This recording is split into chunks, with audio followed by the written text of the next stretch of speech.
just to kick off, this is actually quite an auspicious day.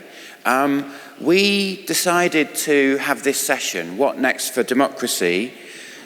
One, because over 20 years, one of the strongest themes at FutureEverything has been around supporting civic culture, championing the vision of a more participatory society.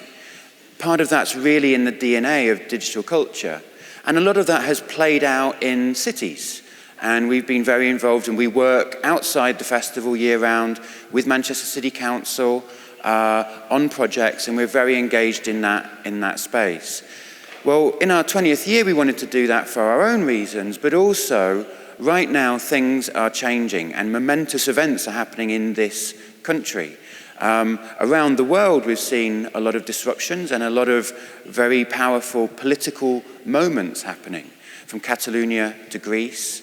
Recently in Scotland, we had the independence movement. I was lucky enough to be up there. I was wearing a Yes badge, but I wasn't voting. But it was incredible to witness that groundswell of energy, of political engagement. It felt like something very, very powerful and special.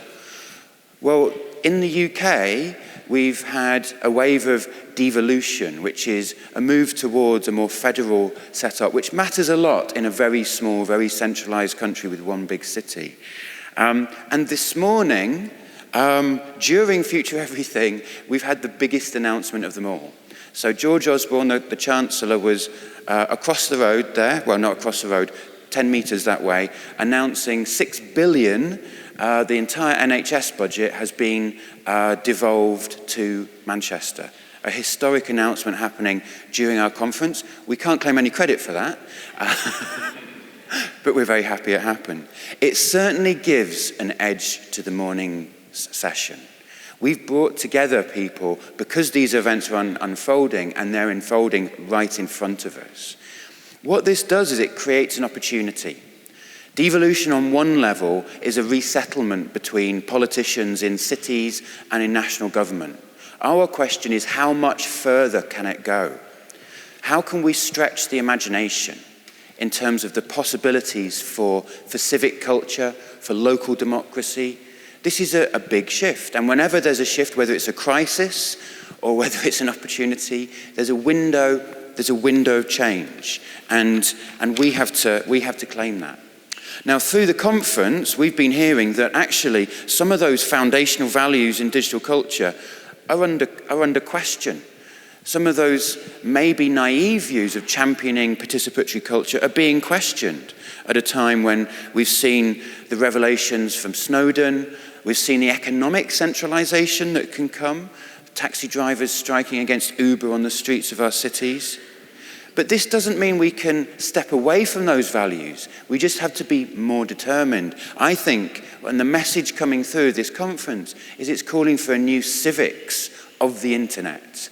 It's grown up now. It's not simple, it's messy, but this is the space we have to engage in. So, through this morning, we're going to have some presentations from people working at the front end of civic innovation.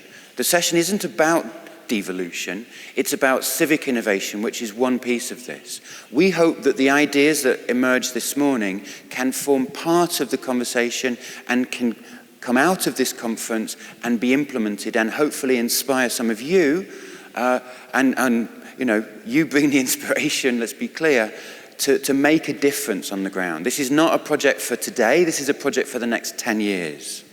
So what does it mean? What's a city polis? You know, what's a civics of the internet? More importantly, what are the case studies from around the world where people are changing, reinventing the relationship between citizens and government? Where are the opportunities for people to mobilize themselves and take control? This isn't a question for politicians in a room over there. It's a question for all of us. So, this morning, we have representatives from 3 cities, Helsinki, Barcelona, and Mexico City, two working in very important, very significant agencies, one representing a project. And then we have a panel discussion with Councillor Sue Murphy, Deputy Leader for Manchester, where we'll explore what the relevance of that can be for Manchester. This will be hosted by Pat Kane. Pat Kane was very involved in the Scottish independence movement and was one of the strongest voices of that movement, and he's agreed to host and chair this session this morning. But first, I'm absolutely delighted to introduce Gabriela Gomez-Mont from the Laboratory for the City, from Mexico City, one of the most celebrated civic innovation projects around the world, for the opening keynote. So over to Gabriela. Thank you.